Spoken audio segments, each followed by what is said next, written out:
the true story of the legend of the Battle of the Strongest Knights in China before the Three Kingdoms period. This film is adapted from a famous game of the same title, the Dynasty Warriors series. The film's release in 2021, directed by Roy Chow and played by Louis Koo, Guli Nazha, Wang Kai, and other big names. Let's check it out.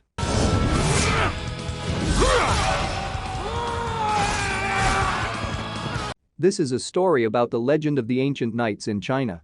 In those days the knights grew stronger with each battle absorbing cosmic energy and giving them unimaginable power. At the end of the late Han Dynasty, wars against the rebels were everywhere. In order to survive, the leader of the Han Dynasty handed over power to regional leaders to crush the rebels. This historical period is called the era before the Three Kingdoms were founded. One day from behind the mountains, tens of thousands of Han royal troops fought against tens of thousands of rebel troops called the Yellow Turban Army. The Han royal army was led by War General Dong Zhuo. He and his army fought against a Yellow Turban rebels led by Zhang Hao, a higher-ranking mage. Zhang Hao used his sorcery to revive his dead troops so that they became an army of the undead that was hard to overthrow. Instantly the Han royal army was overwhelmed and on the verge of defeat.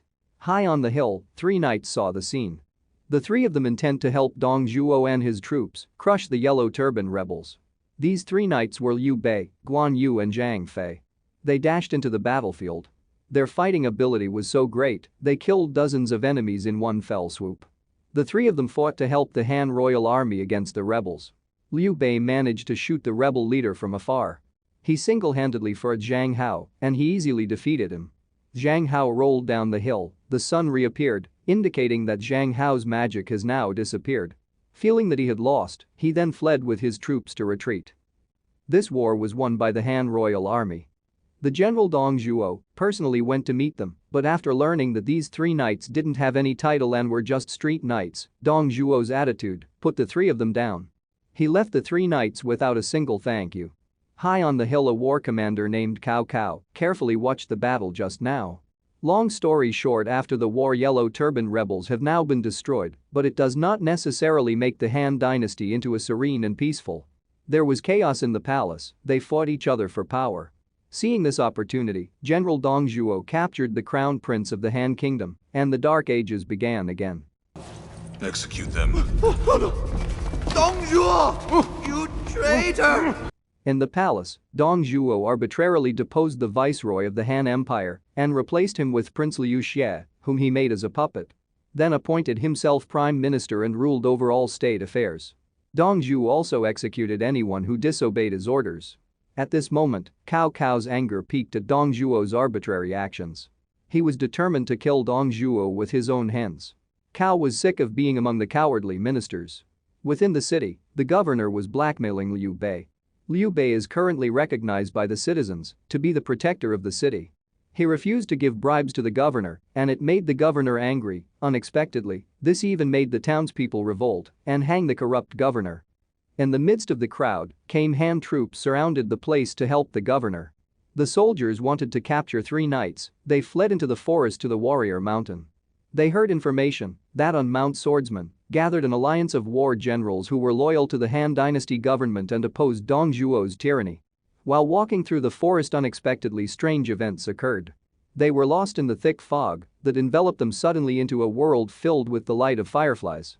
Their weapons were absorbed into the ground and towards a woman who knew their origins.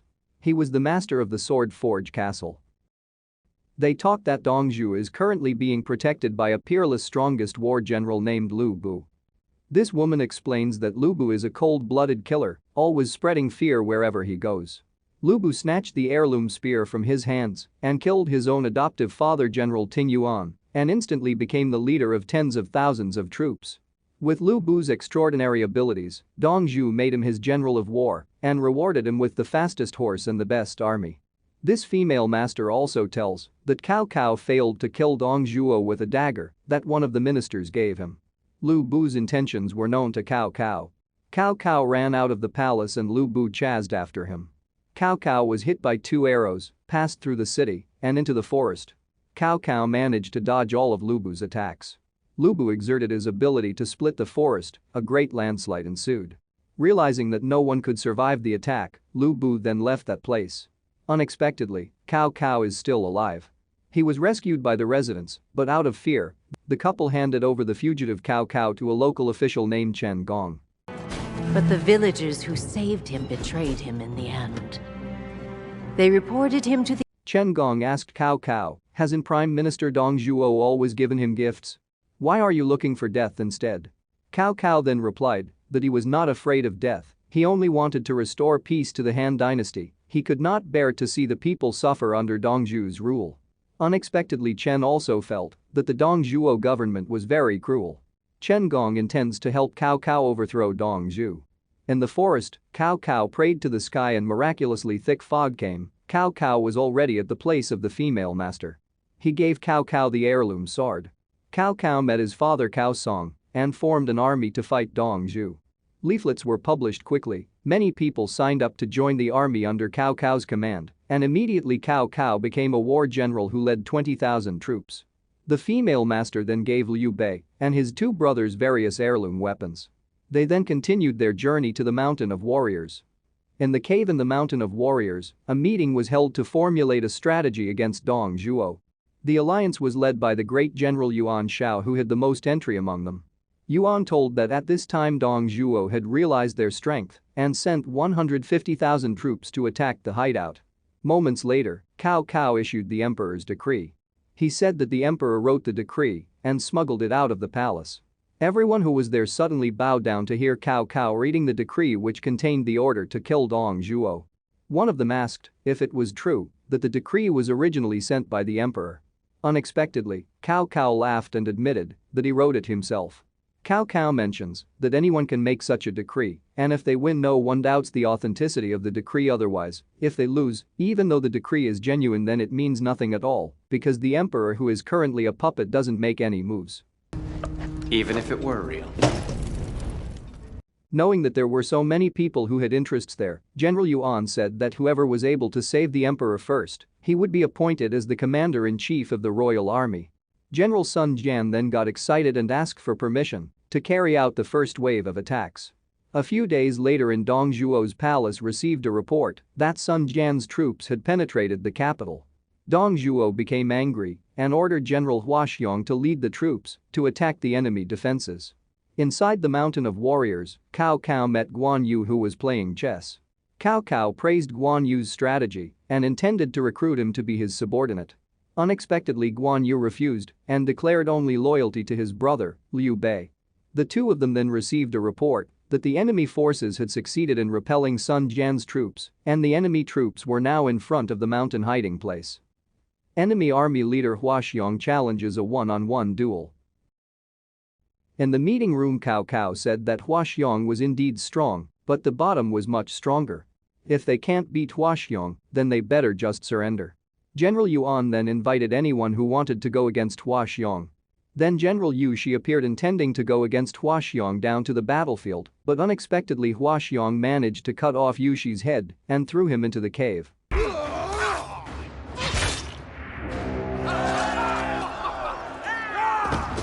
Yuan then said whoever fights Hua Xiong will get 100 gold and 30 horses. Then the other generals came forward defiantly but lost, and Hua Xiong cut off his head and threw him into the cave. General Yuan doubled his bounty until Liu Bei ordered Guan Yu to advance. Cao Cao then took a cup of still warm wine as a sign of respect. Guan Yu refused to drink the wine. Guan Yu promised to drink the wine after he managed to kill Hua Xiong. Guan Yu managed to defeat Hua Xiong and behead him.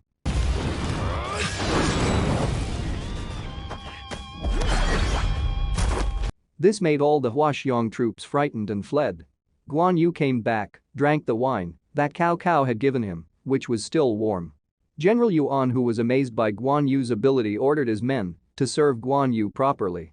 Guan Yu then said, if you want to buy a gift, then give it to Liu Bei, because he will only go to fight on Liu Bei's orders. Cao Cao then asked General Yuan to give Liu Bei and his two brothers the proper respect. At that time, General Yuan appointed Liu Bei to become the commander of the army.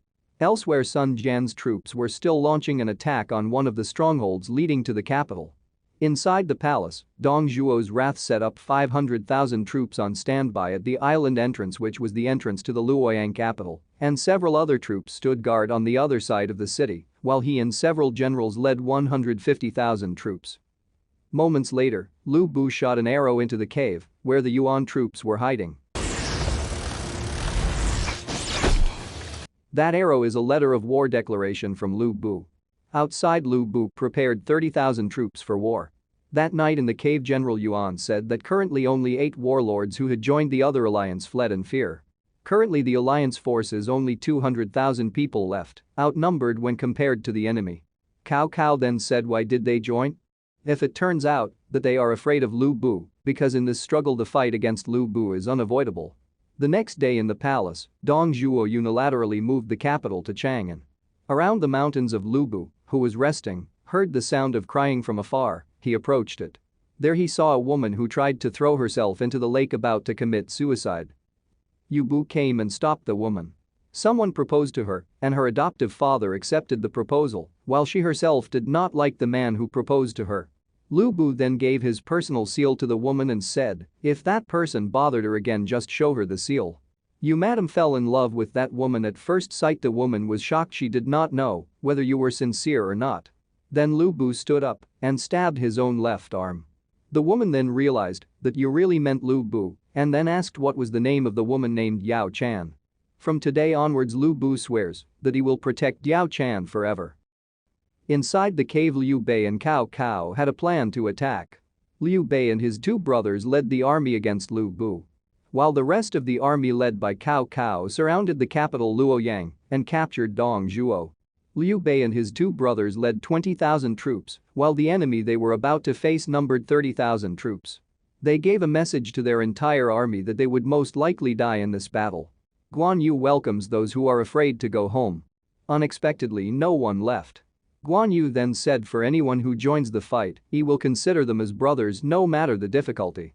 They also cheered ready for war, and they set off for the city of Luoyang. In front of the capital's gates, Lu Bu's troops were already preparing to confront them. Liu Bei's troops looked so ready and ready. Lu Bu then came out from inside the gate. Lu Bu then closed his eyes for a moment, and then the wind blew hard. It turned out that some of Liu Bei's troops were just straw dolls to make them look a lot. Their number was far less than the Lu Bu army. Lu Bu burst out laughing, and taking this as a joke, the war began. They're imposters! Lu Bu and his troops advanced, and Liu Bei ordered his troops to form a formation and trap most of Lu Bu's troops to be easily defeated. On the other side of the hill, Cao Cao led an army to attack the palace by another route. Liu Bei, Guan Yu and Zhang Fei fought desperately to defeat Lu Bu's army when many of their men fell. Yu also intervened with one slash. Lu Bu can knock out hundreds of soldiers with his lightning spear. Now Liu Bei and his 2 younger brothers came face to face with Lu Bu. They also fought fiercely, destroying the bridge there. They also plunged into the abyss while continuing to fight. Lu Bu is very strong. Even 3 knights are not his match. The 3 knights remember that their heirloom weapons will be stronger when exposed to blood. The 3 of them then stabbed weapons into their own bodies, dripping blood, and their weapons reacted to become stronger. The 3 of them then jumped together to face Lu Bu. The battle was fierce and wreaks havoc on the surroundings. To think that Lu Bu was still standing firm while Liu Bei and the others were overwhelmed. Elsewhere, a minister asks Dong Zhuo to postpone the wedding because the situation is difficult, but Dong Zhuo insists on marrying the woman he wants. The woman that Dong Zhuo was going to marry turned out to be Yao Chan. From afar you saw a smoke signal indicating the palace was in danger. Lu Bu then stopped the fight and sped back towards the palace. The next day Cao Cao arrived at the palace and found that the place had now been destroyed. Dong Zhuo and his henchmen managed to escape to the new capital, Chang'an. The young emperor is still held hostage. Dong Zhuo married Yao Chan. In the group, Yao Chan's adoptive father told his daughter that in this marriage he should focus on her main mission, which is to kill Dong Zhuo. Seize this opportunity and destroy that bastard. Yes, I know. Several years later, Cao Cao, who now had hundreds of troops, came to Liu Bei's training camp, which contained thousands of troops. Cao was amazed by Liu Bei's progress. Cao Cao's arrival there meant to invite Liu Bei to join him because General Yuan and General Sun were only fighting for their own personal interests. On that basis, Cao currently thinks that the Han dynasty is no longer safe. Cao Cao invites Liu Bei to return to repeat the glory of the Han dynasty. Unexpectedly, Liu Bei refused to join. He still believes he can restore the glory of the Han dynasty, he is still loyal to the Han dynasty.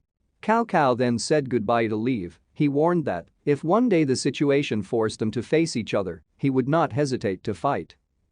This is the story of the beginning of the Three Kingdoms period, and the film ends.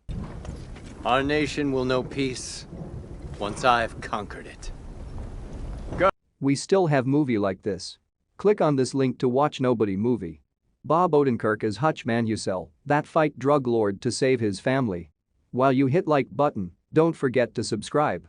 You may also hit that bell to get notified when new video come out. Alright, I will see you soon on the next video. Later.